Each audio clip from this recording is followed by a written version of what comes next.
I lived a very glamorous life as a fashion designer until one day I had a phone call from the Simon Wiesenthal Center asking me would I come to tell my story. And I laughed at Rabbi Cooper and I said, come on, after all these years, why should I now start talking about those terrible days, those terrible weeks and years? And he proceeded to tell me that that night a Jewish cemetery was desecrated in the valley, and a temple was spray painted with swastikas.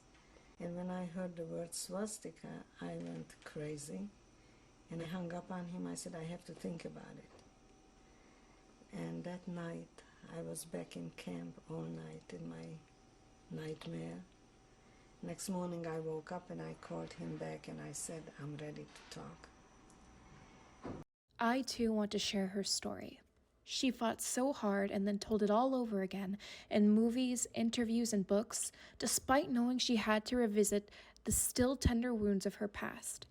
I want to keep her memory of what happened relevant and pressing. By forgetting, people don't learn. Hatefulness is easily spread through the preying of uneducated people. Because these survivors continue to tell their stories on big, important platforms, being uneducated about the past is less likely.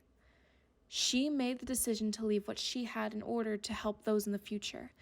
And being those in the future, I'm helping her carry it on when she can no longer tell it herself.